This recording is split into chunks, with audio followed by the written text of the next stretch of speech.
Welcome to CSIS Online. The way we bring you events is changing, but we'll still present live analysis and award-winning digital media from our Dracopoulos Ideas Lab. All on your time, live or on demand. This is CSIS Online. Good morning. Welcome to CSIS. For our colleagues who are joining us from far-flung locations, good afternoon, good evening. My name is Joseph Majkut, and I'm the Director of the Energy Security and Climate Change Program here at CSIS. And I'm very happy to welcome Representative John Curtis, who represents the 3rd District of Utah in the United States House of Representatives, for a conversation this morning, which I hope can cover enough ground to really allow him to talk about the excellent work that he's done and for us to address the major issues of the day. Mr. Curtis has taken a leadership position over the last few years in trying to, I hesitate to put words in your mouth, sir, but carve out a new style of approaching the challenges that we face as a country and as a world regarding the risks of climate change and the need to meet energy security and energy demand needs around the world.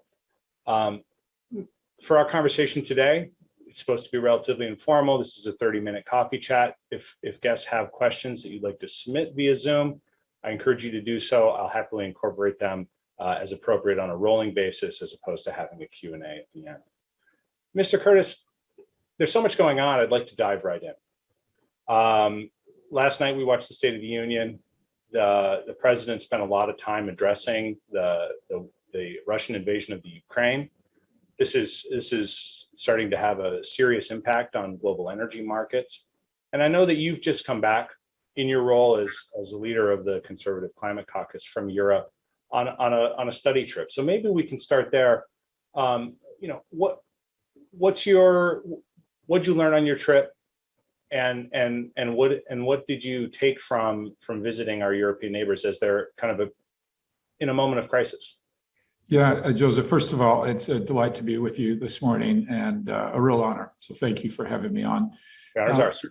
The trip was fascinating. We started before the war, so we were there for the week, starting Monday.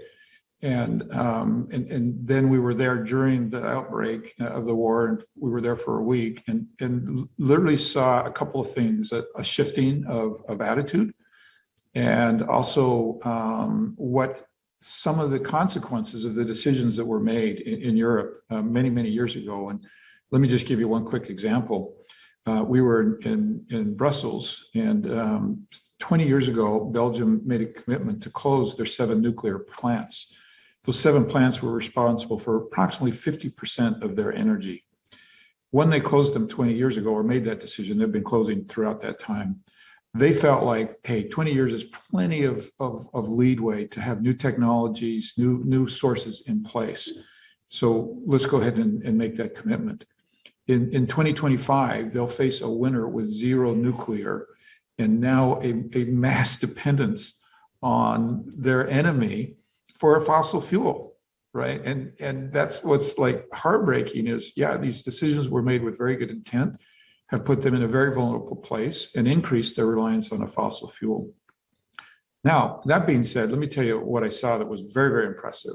And that is that they've turned the corner on hydrogen. And I think, at least here in the United States, the way I talk about hydrogen is it's kind of an emerging technology with a lot of promise. They're implementing hydrogen. I went to a steel plant that runs on hydrogen and green hydrogen. And they've made a commitment to reduce emissions by 55% by 2030. They've put it into law.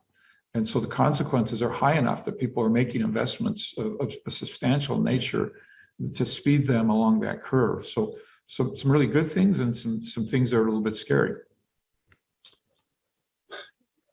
As you were there and talking to European colleagues and friends and allies, what was the temperature when they were thinking about how to meet this energy challenge, right? So here at CSIS, we've covered a lot of the challenge of getting Europe off of Russian gas. The economics are just really good.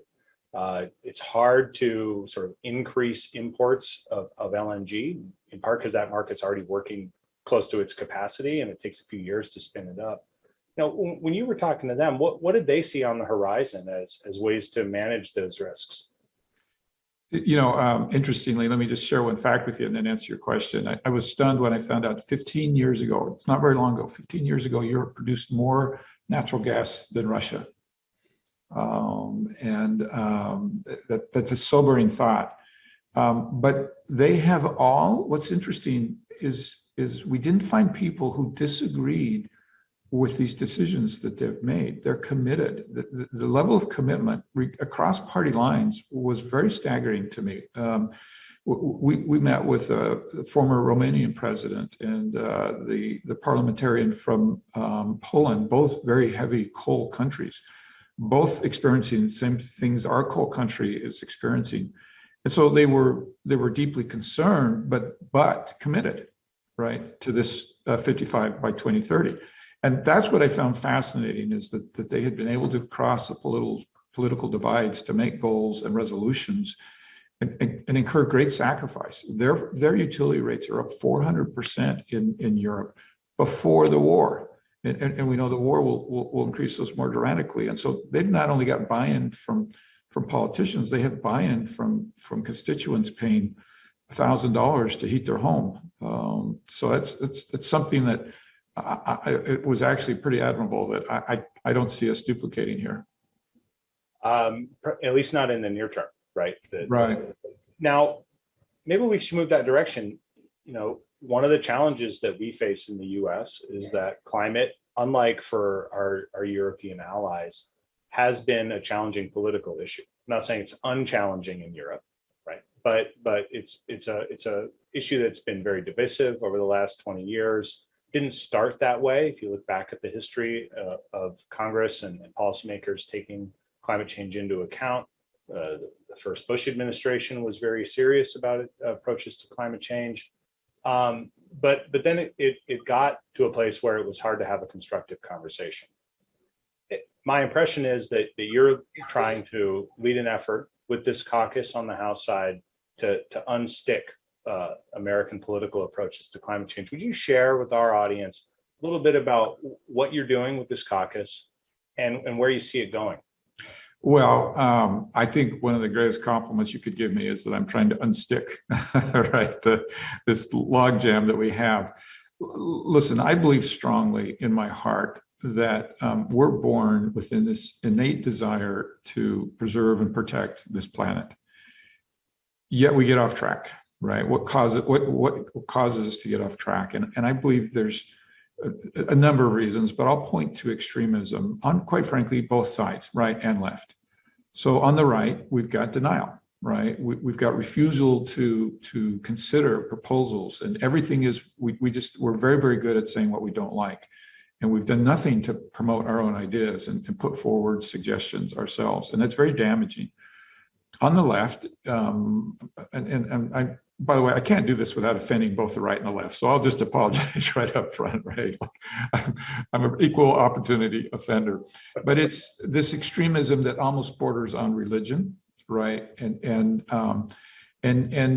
doesn't always focus on the end goal. To me, the end goal is reducing worldwide greenhouse gas emissions, but instead it takes on social issues. And let me give you a really good example, fossil fuels, right? So there is a role for fossil fuels in reducing greenhouse gas emissions. We could spend a whole hour on that. And yet there are many who just cannot stand the use of fossil fuels. Even, if it is a temporary measure, they just can't stand it. And so I think that Republicans are turned off by that. The solutions sometimes are what I call take the head off to fix the headache, right? And so the Republican response to that has been to just not engage. And that then leaves the impression that we don't care and that we deny the science. Two terrible things for us as a party, right? Not good, right?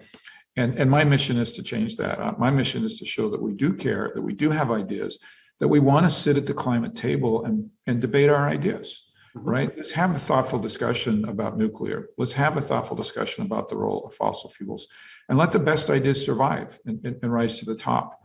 And unfortunately, we're really just getting ideas from one side, right? And the other side is silent. So my mission is to get Republicans comfortable. We're not comfortable talking about climate, to get us comfortable talking about it, to get us comfortable debating in very thoughtful ways of solutions. And I think we could bring a tremendous amount to the table. Let me ask, just for your perspective on what do your colleagues want to hear, right? So as I've heard you describe your efforts and seen it, and I've been to the website. Part of it is an educational function, right? And I think Yes. on any challenging issue, we all know how to have within our group, with our close peers, how to have a challenging or open conversation. But for those of us out in civil society, in the idea factories, what is it that they're concerned about when they're approaching this issue, and what kind of information, what kind of new research can we help develop that'll inform stronger positions or better and more no, I don't want to say progressive in this context, more productive conversations? I've spent a lot of time on this, and I'll just brag for a minute. We've been successful in getting 75 House Republicans to join the caucus. That's a third of all House Republicans. It's near one of the largest caucuses right now in Washington, D.C. Well, how did we do that? How did we get Republicans to sign up for a caucus that states that the climate's changing and man's had some influence on it? Mm-hmm. And I think the answer is to take people where they are. And too often, I think in the climate movement, we demand that you are where I'm at on this, or I'm going to shame you, right? Or I'm going to embarrass you, right? Well, that doesn't make people want to engage. We have this terrible problem that anything somebody does towards the climate is never enough, right? So instead of saying, that's awesome, right? That's awesome, we say, oh, that's all you did, right? And of course, that turns people off. And quite frankly, I was blessed as I started to evaluate my position on the climate to be surrounded by a number of people on the left, Democrats, who took me where I was, who applauded very, very small things that I did, and that made me want to do more, right? And and they taught me, right? I mean, and too often it's just this black or white, and we use this litmus test of do you believe the climate's changing? Do you believe man's responsible? Yes, no, black, white. If you don't, you have no credibility. You can't be part of the discussion. And so I frequently try to tell Republicans, look, first of all, just answer the stupid question. It's not that hard of a question, right? The climate is changing. We've had some influence on it. Get over it, right? Like, get past the question. But to my friends on the left, I want to say, look, stop asking the question, right? It's not a productive question. A better question is, will you join me in making sure we leave this planet better than we left it, better than we found it, right? For our grand, of course we will. Right. And so I think that's where we start to get off track. Then the second thing is, I think we just immediately go to our areas of disagreement. And I'm here to tell you, our areas of disagreement are this big, and our areas of agreement, right, like are this big. But this natural tendency to go straight to the areas where we have disagreement. And I'll tell you, I mean, I hope we have time to talk about the number of areas where we agree. They're vast, right? And places that we can work together.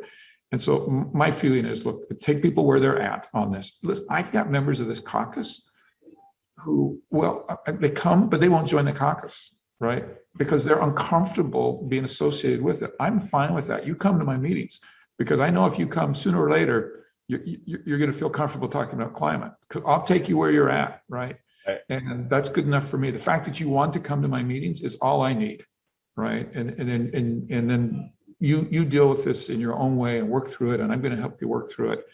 And my experience is that people are exposed to the facts, the situation in a non-threatening way. They always move on this continuum towards a better steward. Who doesn't want to be a better steward? They don't know how, right?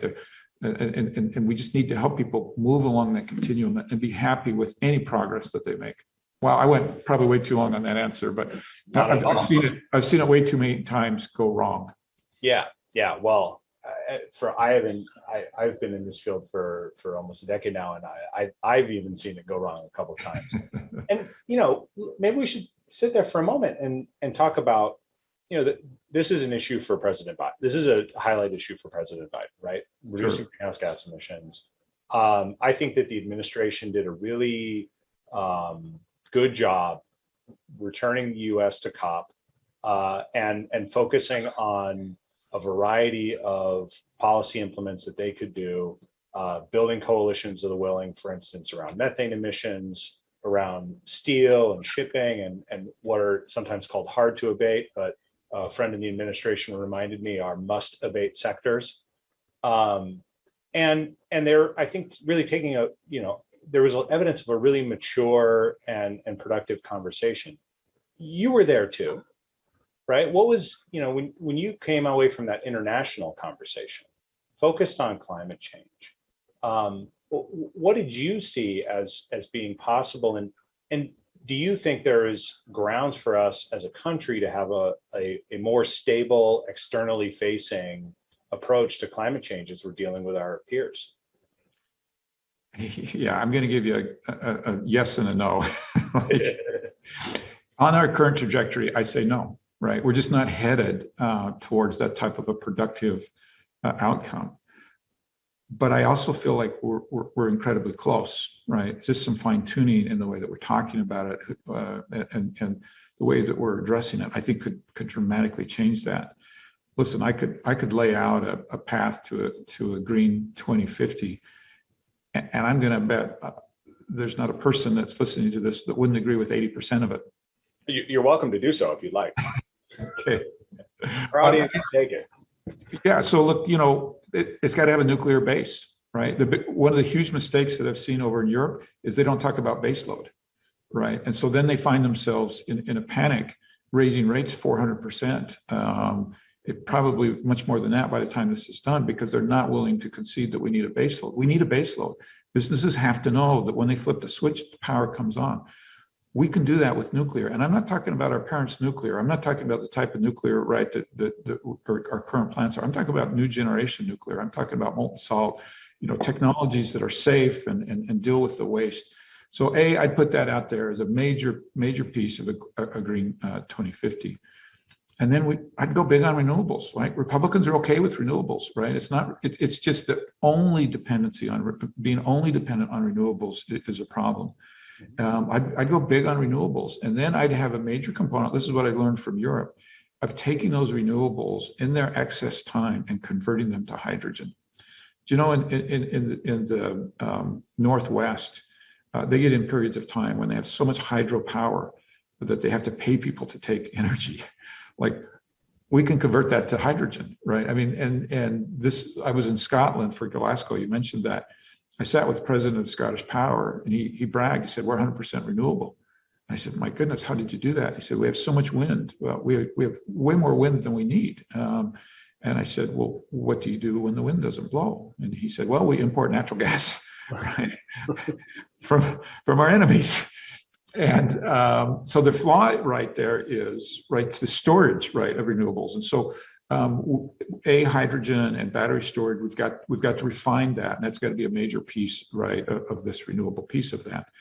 And then, so this is, I'll tell you, probably the percent where we're going to disagree, right, with some people, but this is where I'd like a really thoughtful debate. Why are we ruling out fossil fuels? If I can give you carbon sequestration of a fossil fuel and be net neutral with a fossil fuel, why are we ruling it out? And I think we need to have a very thoughtful discussion about a role of fossil fuels, not as a temporary role, but a permanent role if we get to carbon neutral, right, on them. And so I think that would be a piece of my puzzle. And all of a sudden, a green future doesn't look that far away. But when we eliminate major components of that, and let me go back to Scotland, right? When you just have wind, you don't have storage, right? You don't have a base load. It's hard to look at people in the eye and say, we're going to get to the point, right, where we are truly not just like at times 100% renewable. No, we're 100% renewable. And I think what I've tossed out is it's not highly controversial, right? And that those are the type of thoughtful discussions that we should be having about what does 2050 look like, and quite frankly, what decisions do we need to be making today? If nuclear is a piece of it, it takes a decade to permit a nuclear plant at best, probably longer than that. So we got to make these decisions now. We got to fix this permitting problem for nuclear. we've got to figure out storage for our renewables. That's a barrier, but I see hydrogen as a strong possibility for that, and I think batteries will continue to improve, and that we'll be able to use battery storage more and more. And what is the role of fossil fuels? Can we have a debate without being, villainized, right? Because we don't want to take fossil fuels off the table. So last year, the president and Congress were able to pass the Infrastructure Investment and Jobs Act, which was a huge package, but it actually addresses some of the things you just talked about, right? Yes. Pretty substantial investments out of DOE for hydrogen technology, programs that they're spinning up now, carbon capture and direct air capture as well. That's is that a model for how we should be working going forward? And do you think, that the president has a climate strategy that's focused on a budget bill? It's become relatively partisan. What's the outlook for continuing to make changes on the margins, like what we saw in we'll contain ourselves to the energy provisions of the infrastructure? Yeah, if I had a magic wand, I would change a couple of things about the way we're looking at this right now. I don't think we have agreed on the end outcome. What does the end outcome look like? In Europe, you see the vast sacrifices they're making for the changes, the 400% utility rate increases. And yet, if Europe is 100% successful with its goals, and we're not, and China's not, and India's not, and Russia's not, who cares, right? I mean, I don't really mean that, but that's kind of the case, right? We won't have accomplished anything if any individual country accomplishes their goal. So I think we need to define the goal as worldwide greenhouse gas emission reductions, and substantial, right? Not like, oh yeah, we're going to lower, right? But like, right, substantial reductions of worldwide greenhouse gas emissions. That is the goal. Let's be more specific, like exactly how much do we want to reduce? And then I'd like to see us put together a plan, not too different than I just articulated. I'm not so proud that it has to be my plan, but this vision of what that looks like, right? So right now we're throwing up charging stations on freeways, but we don't have the grid to support those charging stations. If we had the grid, we don't have the electricity. And so sometimes I think when we don't start with the end in mind, we're going to spend money, and it's not going to be as coordinated as I'd like to see it. I'd like to see us just really laser focused on, here's the goal, here's how we've agreed we're going to get there. Sure, we need to be flexible because technologies are going to come along, fusion, right? Technologies are going to come along through this, so we can pivot.